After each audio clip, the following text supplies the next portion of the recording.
Hi hello வணக்கம் and welcome to kitchen to cleaning. So இந்த video Krishna Jayanthi அன்னைக்கு நான் பண்ண ஸ்பெஷல் ரெசிபீஸ் தான் ஷேர் பண்ணியிருக்கேன். ஒரு 4 விதமான ரெசிபி நான் ட்ரை பண்ணியிருக்கேன்.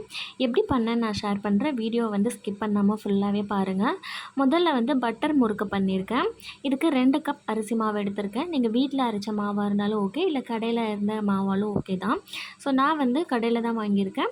2 கப் அரிசி மாவு, கூடவே தேவையான உப்பு, அடுத்தது 1/4 டீஸ்பூன் ஓமம், 1/4 டீஸ்பூன் ஜீரகம், அதோட 1/4 டீஸ்பூன் எள்ளு சேர்த்துருக்கேன். எள்ளு உங்களுக்கு தேவைன்னா சேர்த்துக்கோங்க, விருப்பம் இல்லைன்னா சேர்க்க தேவையில்லை. பட் எள்ளோட ஃப்ளேவர் நல்லாயிருக்கும் உங்களுக்கு முறுக்குக்கு.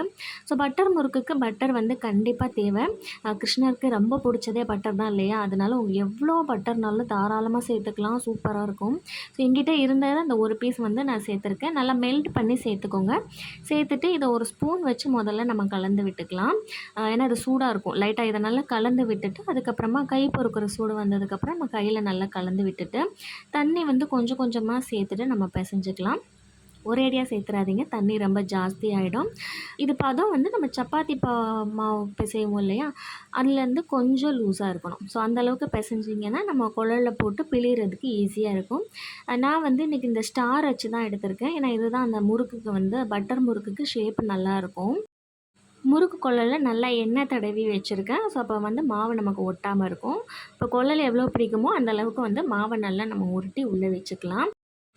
இப்போ இது முறுக்கு பிழிகிறது 2 டைப்பாக நம்ம பிழியலாம். நல்லா நீங்கள் பெரிய முறுக்காக வட்டமாக பிழிஞ்சிட்டு அதுக்கப்புறமா சின்ன சின்ன பீஸாக உடச்சி விட்டுக்கலாம்.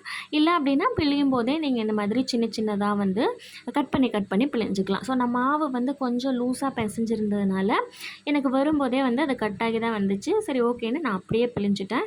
ஆக்சுவலாக பட்டர் முறுக்கு இந்த மாதிரி தான் இருக்கும், பீஸாக தான் இருக்கும், வட்டமாக முழுசாக இருக்காது. நீங்கள் பெருசாக ரவுண்டாக சுற்றினாலும் ஓகே தான். நல்லா நீங்கள் எடுத்துகிட்டு அதுக்கப்புறமா சின்ன சின்ன பீஸாக நம்ம உடச்சும் போட்டுக்கலாம். பிகினர்ஸாக இருந்தீங்கன்னா கொஞ்சம் நீங்கள் கரண்டிலேயோ இல்லை பிளேட்லேயோ முதல்ல முறுக்க பிழிஞ்சிட்டு அதுக்கப்புறமா எண்ணெயில் போட்டு எடுத்துக்கலாம்.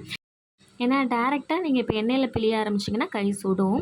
ஸோ இந்த முறுக்கு ரொம்ப கலர் சேஞ்ச் ஆகணுன்ற அவசியம்லாம் இல்லை, வெள்ளையாக தான் இருக்கணும். அவ்வளோதான், பட்டர் முறுக்கு நமக்கு சூப்பராக கிறிஸ்பியாக ரெடி ஆகிடுச்சு. அடுத்தது தட்டை எப்படி பண்ணேன்னு நான் சொல்லியிருக்கேன். அதே அரிசி மாவு தான், 2 கப் அரிசி மாவு எடுத்திருக்கேன். இதை நான் வறுக்கலாம் இல்லை, கடையில் வாங்கின மாவு அப்படியே டேரெக்டாக தான் யூஸ் பண்ணுறேன். இது கூடவே தேவையான உப்பு சேர்த்துக்கிறேன். அடுத்தது 1/4 டீஸ்பூன் ஜீரகம் சேர்த்துருக்கேன். மிளகாய்த்தூள் ஒரு 1/2 டீஸ்பூன் சேர்த்துருக்கேன். உங்கள் காரத்துக்கு ஏது மாதிரி சேர்த்துக்கோங்க. பட் இதுக்கு காரம் கொஞ்சம் தூக்கலாக இருந்தால் நல்லாயிருக்கும் தட்டைக்கு. இதில் ஒரு 5லேருந்து 6 பல் பூண்டு நல்லா தட்டிட்டு சேர்த்துருக்கேன். பூண்டோட ஃப்ளேவர் ரொம்ப சூப்பராக இருக்கும் தட்டைக்கு. இது கூடவே கொஞ்சமாக ஃப்ரெஷ்ஷான கருவேப்பிலையும் சேர்த்துருக்கேன். கருவேப்பிலை முழுசாக சேர்க்காமல் கொஞ்சம் நல்லா பிச்சு போட்டுட்டு சேர்த்துக்கிட்டிங்க அப்படின்னா இதோட ஃப்ளேவரும் வாசமும் ரொம்ப சூப்பராக இருக்கும் தட்டைக்கு. நான் இவ்வளோ தான் பேசிக் ஐட்டம் சேர்ப்பேன். சில பேர் கடலைப்பருப்பெல்லாம் சேர்த்து பண்ணுவாங்க. நான் அதெல்லாம் சேர்க்கல. வெறும் உப்பு, ஜீரகம், மிளகாய்த்தூள், அது கூட கருவேப்பிலை, பூண்டு இது மட்டும்தான் சேர்த்துருக்கேன். இதுவே போதும், ரொம்ப சூப்பராக இருக்கும். இதோட சப்பாத்தி மாவு பதத்துக்கு தான் நம்ம பிசைஞ்சுக்கணும். இந்த மாவை ரொம்ப லூஸாக பிசைஞ்சிக்கக்கூடாது. இது நீங்கள் டைரெக்டாக சப்பாத்தி கட்டையில் போட்டு நல்லா தேய்ச்சி அதுக்கப்புறமா ஒரு கட்டர் வச்சு ரவுண்ட் ஷேப்பில் கட் பண்ணினாலும் ஓகே தான். பட் நான் இந்த மாதிரி சின்ன சின்னதாக கையிலே தட்டிக்கிட்டேன். அப்படி பண்ணுறதுக்கும் இதுக்கும் பெரிய வித்தியாசம் இல்லை. பட் கொஞ்சம் பொறுமையாக தான் பண்ணணும். நான் இந்த மாதிரி சின்ன சின்னதாக கையிலையே தட்டிட்டு ஒரு ஃபோக் வச்சு நல்லா ஓட்டை போட்டுக்கிட்டேன். நீங்கள் ஓட்டை போட்டால் தான் தட்டை பஃப்னு வராமல் இருக்கும், நல்லா உள்ளேயும் வேகும் சீக்கிரமாக. ஸோ ஓட்டை போட்டு எல்லாத்தையும் எடுத்து வச்சுட்டு அதுக்கப்புறமா எண்ணெயை நல்லா சூடு பண்ணிவிட்டு அடுப்பை கம்மி பண்ணிக்கோங்க.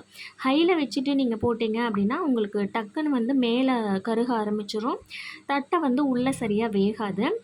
அதே டைம் நீங்கள் தட்டை தட்டும்போது ரொம்ப மெல்லிசாக தட்டிடாதீங்க. கொஞ்சம் திக்காக இருக்கிற மாதிரி தட்டினீங்கன்னா ஈவனாக வெந்து வரும். கொஞ்சம் டைம் எடுக்கும், பட் டேஸ்ட் சூப்பராக இருக்கும். பொறுமையாக 2 பக்கமும் கலந்து விட்டு எடுங்க. மீடியம் ஃப்ளேம்லேயே வச்சு எடுங்க, அப்போ தான் தட்டை சூப்பராக வரும். அவ்வளோதான், நமக்கு மொறுமொறுன்னு சூப்பரான தட்டை ரெடி ஆகிடுச்சு. இது நல்லா ஆறுனதுக்கப்புறம் சாப்பிடும்போது தான் உங்களுக்கு அந்த கிறிஸ்பினஸ் தெரியும். இதில் ஓட்டை போட்டதுனால நமக்கு அந்தளவுக்கு பஃப்னு வரல. நல்லா ஈவனாக கிறிஸ்பியாக சூப்பராக தட்டை ரெடி ஆகிடுச்சு. அடுத்தது நான் அவல் லட்டு பண்ணியிருக்கேன். கிருஷ்ணருக்கு படைக்கக்கூடிய பதார்த்தங்கள் பண்டங்களில் அவலும் வந்து முக்கியமான ஒன்று. இதில் நம்ம பாயசம் பண்ணலாம், கேசரி பண்ணலாம், பொங்கல் பண்ணலாம், நிறைய டிஃப்ரெண்ட்டான ரெசிபீஸ் இருக்குது. நான் வந்து அவல் லட்டு ட்ரை பண்ணவே இல்லை. இப்போ தான் ஃபஸ்ட் டைம் வந்து செஞ்சு பார்க்கலாம் அப்படின்னு பண்ணியிருக்கேன். கேசரி வந்து ஒருக்க பண்ணியிருக்கேன். ரெசிபி கூட நான் போட்டிருக்கேன். லிங்க் நான் வந்து டிஸ்கிரிப்ஷனில் ஐ பட்டனில் கொடுக்குறேன், செக் பண்ணி பாருங்கள். அவலை வந்து நமக்கு நல்லா மீடியம் ஃப்ளேமில் வச்சு நல்லா வறுத்து எடுத்துக்கணும். அவல் வந்து நல்லா கிறிஸ்பியாக இருக்கணும். கையில் வந்து நம்ம நொறுக்கி பார்த்தா நொறுங்கணும். அந்த அளவுக்கு வறுத்து எடுத்துகிட்டு மிக்ஸி ஜாரில் பவுடர் பண்ணி எடுத்துக்கலாம். ரொம்ப நைஸாக பவுடர் பண்ணக்கூடாது. ரவை பதம் இருக்கு இல்லையா, அதை விட கொஞ்சம் நைஸாக எடுத்துக்கணும்.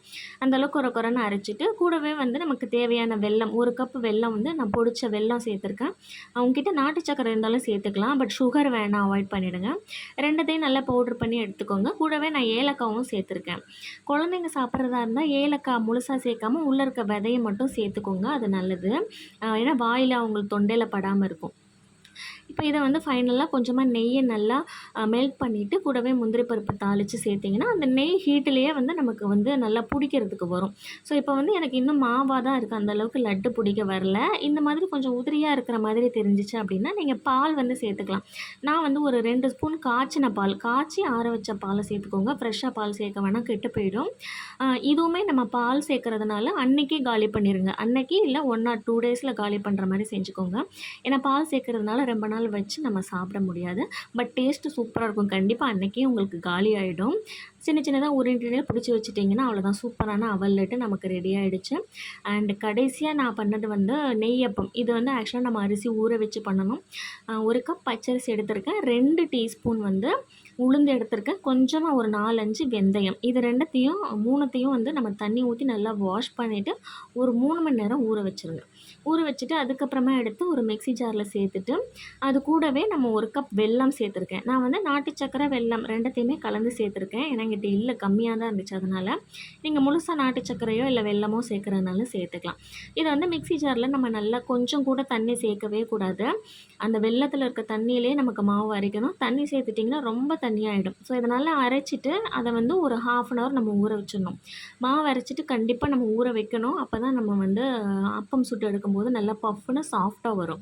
ஸோ 1/2 மணி நேரம் கழிச்சிட்டு பணியாரக்கல்லை நல்லா சூடு பண்ணிவிட்டு, நான் இதில் ஃபுல்லாக நெய்லாம் யூஸ் பண்ணலை. நெய் அப்பம்ன்றதுனால முழுசாக நெய் தான் யூஸ் பண்ணணும்லாம் கிடையாது. நான் வந்து பாதி நெய்யும் பாதி எண்ணெயும் தான் யூஸ் பண்ணியிருக்கேன். உங்களுக்கு இந்த ஃபுல்லாகவே நெய் சாப்பிட பிடிக்கும் அப்படின்னா நீங்கள் ஃபுல்லாகவே நெய் ஊற்றி சாப்பிட்டுக்கலாம். இப்போ ஒன்றா வந்து பணியாரக்கல்லில் ஊற்றிட்டு பொறுமையாக 2 பக்கமும் வேக வச்சு எடுத்தோம் அப்படின்னா சூப்பரான நெய்யப்பம் ரெடி ஆகிடும். கண்டிப்பாக எல்லா ரெசிபியும் ட்ரை பண்ணி பார்த்துட்டு எப்படி இருந்துச்சுன்னு எனக்கு கமெண்ட்டில் சொல்லுங்கள். இந்த வீடியோ உங்கள் ஃப்ரெண்ட்ஸ் அண்ட் ஃபேமிலி கூடயும் ஷேர் பண்ணுங்கள். மறக்காமல் நம்ம சேனலை சப்ஸ்கிரைப் பண்ணிவிடுங்க.